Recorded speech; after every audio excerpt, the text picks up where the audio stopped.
Hello नमस्कार, स्वागत आहे तुमचं पुन्हा एकदा आकाश प्रीती व्लॉग्समध्ये. आणि सगळ्यात पहिल्यांदा तर गुड मॉर्निंग. कारण आज सकाळ सकाळ व्हिडिओ बनवते, कारण आज इतक्या लवकर मी आज आंघोळ केलेली आहे. आणि पिल्लू इकडं झोपलाय मागं, आणि माझी आंघोळ वगैरे झाली आहे. मम्मीने मला नाश्ता आणून दिलाय. तर बघा नाश्ता काय काय आहे. इकडे पोहे हे एक्स्ट्राचे मी काढून ठेवलेत. हे अंडी 2, दूध, आणि शिवाय तिने सांगितले की सुटवडा पण खा. तेवढं सगळं मला एकदम खाणं होणार नाही आहे. मी हे दरवेळेला मी एकदम ह्या सगळ्या गोष्टी खात नाही. मी कशी खाते, पहिल्यांदा सकाळ सकाळ उठल्या उठल्या फ्रेश होते. पहिल्यांदा आंघोळ तर माझी एवढ्या लवकर होतच नाही. सगळ्यात पहिल्यांदा फ्रेश व्हायचं आणि फक्त अंडी आणि दूध म्हणजे एकत्र घेतच नाही. दूध गरम असतं तोपर्यंत अंडी आणि सुटवडा खाते. त्याच्या 1 तासाने, कारण मला पिल्लू जागा असतो त्यामुळे ना त्याच्या 1 तासाने मी दूध घेते. आणि दूध घेऊन झालं की त्याच्यानंतर मग 1-1.5 तासाने मग मला असा काहीतरी छोटा मोठा नाश्ता असतो. मला हे सगळं जाणारच नाही आहे, त्यामुळे मी आत्ता फक्त पोहे खाणार आहे. आणि जायच्या वेळेला वाटल्यास अंडी खाईल. तर सांगते आज कुठं जायचं आहे. आज जायचं आहे आम्हाला पिल्लूला इंजेक्शन द्यायला, कारण आता त्याला 1.5 महिना झालेला आहे. आणि आज त्याचं 1.5 महिन्याचं इंजेक्शन आहे. आता किती इंजेक्शन आहे काय मला काही माहीत नाही आहे, तिथं गेल्यावरती समजेल. पण आधीच असं वाटतंय, आधीच हा संध्याकाळचा एवढा त्रास देतो आणि त्यात इंजेक्शन दिल्यावरती त्याला अजून ताप येईल का काय होईल काही माहीतच नाही आहे. तर बघू आता तिथं गेल्यावरती समजेल नक्की काय होईल ते. त्याच्यापेक्षा जास्त तर मलाच भीती वाटते. त्याला तर माहीत पण नाही त्याच्यासोबत आज काय होणार आहे. पण मलाच भीती वाटते की तो नक्की कसा रिॲक्ट करणार आहे. कारण पहिलं जे इंजेक्शन झालं होतं ना, तर त्यावेळेला ना मी नव्हतेच तिथं. म्हणजे पहिल्याच दिवशी दिलं होतं त्यांना, त्यामुळं मी खाली होते आणि तो वरती होता वॉर्डमध्ये. त्यामुळे मला काय माहीतच नाही त्याच्यासोबत काय झालं. तर मम्मी होती, आकाश होते, आणि तेव्हा त्याला इंजेक्शन दिलं. तेव्हा त्याला काही ताप वगैरे आला नव्हता, काही नव्हतं. मला वाटतं ते पेनलेस असणार आहे. पण आता बघूया नक्की काय होईल ते बघू. चला, माझं आवरून झालंय, पिल्लूची आंघोळ झाली, सगळं झालं, नाश्ता वगैरे केला आणि दोघं पण बसले. आणि पहिल्यांदा असं झालंय की आमचं एवढ्या लवकर आवरलंय. नाहीतर आम्हाला 12 वाजतात सगळं आवरायला, आमच्या दोघांचंच फक्त. आज दोघांचं पण लवकर आवरलंय. आणि पिल्लू चांगलं खेळतं इकडं. आणि आता थोड्या वेळातच रिक्षाला बोलवायचं आणि निघायचं. चला, आपल्याला जायचंय. इंजेक्शन टोचू करायचंय. करायचं नाही मला. स्ट्रॉंग आहेस ना तू? आता खेळतो तसं करायचं. हो.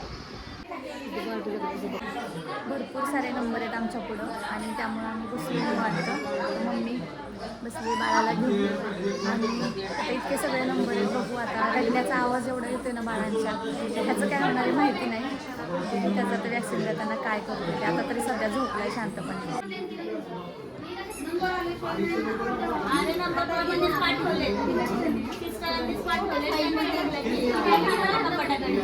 पिलूचा डोस देऊन झाला आता.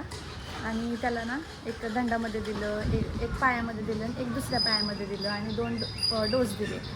तर तो इतका, म्हणजे मला असं वाटलं होतं इतका रडल ना. बाकीची मुलं इतकी रडत होती. पण ह्यांनी तेवढ्यापुरतं इंजेक्शन टोचल्यावर आपल्याला कसं होतं तसंच त्यांनी पण केलं. इंजेक्शन टोचल्यावर तेवढ्यापुरता रडला. आता घरी गेल्यावरती जे पाय सुजणार आहेत त्याचे गेल्या बर्फाने शेकायला सांगितले. पण एवढे पाय सुजणार आहेत ना की आता आम्ही इमॅजिनच नाही करू शकत की तो घरी गेल्यावर कसला त्रास देईल. आता शांतच बसलाय. आत्ता जस्ट देऊन बाहेर बसले आणि तरीसुद्धा शांत बसले. आणि बाकीची मुलं एवढी रडत आहेत आतमध्ये तिकडं, त्यामुळे म्हटलं तिथं थांबायलाच नको, तो तिथं जास्त त्रास देणार आहे.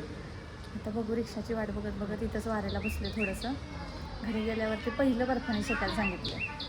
रिक्षावाले काका जवळच होते वाटतं, लगेच आले, कारण 2च मिनटं झालं फोन करून. चला, घरी तर आलोय खरं, पण आता पिल्लू शांत झोपलाय. आता त्याला बर्फाने शेकायचंय. सांगितलेलं बर्फाने घरी गेल्या शेका. आणि ह्याला काहीतरी आण ना कापड. अगं कशाला काढते मम्मी, झोपू दे. मग बरं शेकायचं कुठं? कुठं त्याने शू केली आहे? अगं शू नाही, मांडीला कुठं इंजेक्शन दिले? दिलंय बघ की. मग तिथं शेकाय नको का? मम्मी त्याने थोडीच आडत होतं, ते दिसत होतं. होय का? नाही, आम्हाला डायपर ठेवायचंच नाहीये. पण ती कारण शोधतीये. डायपरच्या बाहेर दिले इंजेक्शन, तरी त्यांनी डायपर काढले. चांगलं डायपर वापरायचं नसतं बाळाला जास्त, माहिती आहे ना. अगं पण तो वेस्ट करते का? मग पैसे दिले आहेत, माझ्या पप्पाचे पैसे गेले, तुला काय जाते? हो, राहू दे. मग करायचं का? पिल्लू झोपलंय आत्ता तरी. आता त्याला काय माहित संध्याकाळपर्यंत काय होतंय ते. आता तरी शांत आहे. अगं बाई मम्मी बघ, बस झालं. मला काय करायचं, तिचाच बेडवाला झाला. तुला कसलं कापड घ्यायचं? त्याला शेकायला मी त्याला आता शेकून घेते कापडच आधी. नाही. चला, स्वागत आहे आमच्या मम्मीच्या किचन मध्ये. मम्मी बनवतीये. तिला माझ्या व्हिडिओमुळे वेळ होतोय त्यामुळे माझ्याकडे अशी बघते रागाने. दाखव काय काय बनवतीये. हे तांदूळ घेतले एवढे. हा हे अख्खा मूग आहे हिरवा, तो भिजवला होता रात्री. हा आता ते दोन्ही मिक्स करून वाटून घ्यायचं. हा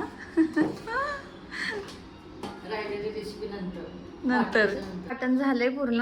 ह्यामध्ये टाकली थोडीशी हळद, धना पावडर टाकलीच परत.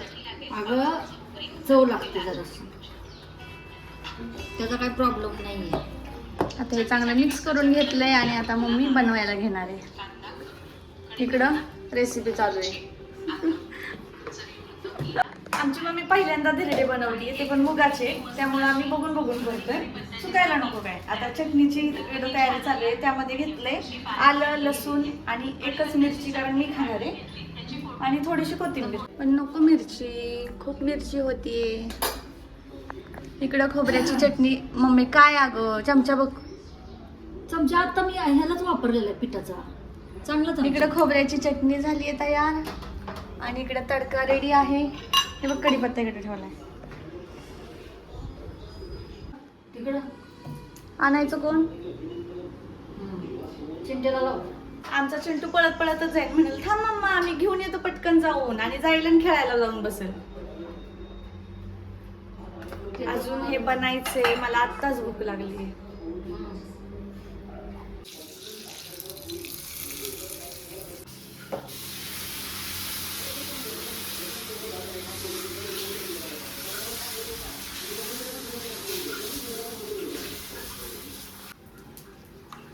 चला, माझं तर रेडी आहे. मम्मी मला एक एक करून गरम आणून देणार आहे, आणि मी आता खायला सुरुवात करते.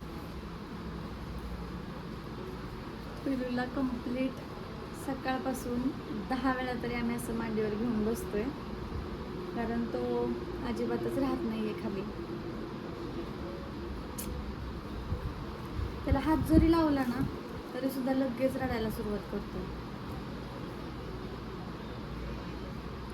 खेळत पण नाहीये. उठला तरी असा एकटं नुसता बघत बसतो. अजिबात खेळत नाहीये. त्याला असं बघूशी नाही वाटत आहे. थोडासा हात जरी लावला ना, बर्फाने शेकले त्याला इतक्या वेळा सकाळपासून मला वाटतं जवळजवळ 5 ते 6 नाही, जास्तच वेळा झाले. जास्त वेळा त्याला शेकून झाले.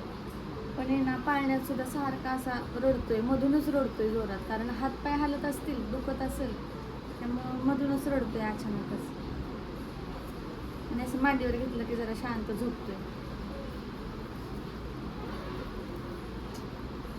तेव्हा नीट होणार. अजून तरी ताप नाही आलेला. आता रात्रीपर्यंत बघू काय करतोय. ऑलरेडी तो संध्याकाळचा त्रास देतो. आतापर्यंत एवढा त्रास नाही दिला, पण आता इथून पुढे काय माहिती काय करतो. शांतपणे झोपलंय पिल्लू. आता संध्याकाळ होत आली आहे, आणि बाळाने जरा थोडासा कमीच त्रास दिला आहे मी तर म्हणेल. कारण आहे ना, ज्या प्रकारे त्याला 3 इंजेक्शन दिले गेलेत ना, त्याच्यावरनं मला असं वाटलं होतं की तो आहे ना किती आज रडणार आहे, किती नाही माहीत नाही. अजून तर रात्र जाणार आहे. आत्तापर्यंत त्यांनी कसं केलं म्हणजे जर असा धक्का लागला ना तरी पण तो रडत होता, आणि थोडंफार असं त्याला झोपीसाठी जास्त तो हे होतोय, कारण त्याला झोप जास्त येते कदाचित, त्याच्यामुळंच येत असणार आहे इंजेक्शन्स वगैरे दिल्यामुळं. आणि थोडा जरी हात लागला ना खूप मोठ्याने रडतोय. त्यामुळं मला ना काहीच सुधरत नव्हतं दिवसभर. आणि मम्मीचं पण सेम तेच हाल झालं. आता कसं तरी तो थोडासा झोपला आहे, म्हणजे झोपतोय, त्याचं टेन्शन नाही आहे. पण आता थोडंसं होणारच वॅक्सिनमुळं. आणि हा आहे तर एवढीसा जीव, त्यामुळं त्याचं इतकं दुखतं हे बघून आहे ना, ते आम्हालाच असं हे व्हायला लागलं आहे, त्रास असं नाही का, किती शब्दात सांगू शकत नाही. कारण एवढीसा जीव तो आपला. जाऊ दे, आता झोपलाय. आणि मला काय, आता मला माहिती आहे आता जर उठला ना, एक तर त्याला ते कोलीचा त्रास होतोय तो वेगळाच, आणि आता जर तो उठला तर आता त्याचा आणखी वेगळा त्रास होणार आहे की हे सगळं दुखतंय त्याच्यामुळं आता इथून पुढे माझी तर कॅपॅसिटी नाही आहे आता व्हिडिओ बनवायची. त्यामुळे आता पूर्ण लक्ष मला त्याच्याकडे द्यायचं आहे. आणि रात्रभर तो जागवतोय का नाही काय माहीत नाही मला. त्याचे अपडेट्स उद्या सकाळी. तर चला इथेच व्लॉग एंड करते आजचा, कारण आता पुढं काय बनवायची इच्छा नाही आहे. भेटूया उद्याच्या व्लॉगमध्ये. तोपर्यंत बाय बाय.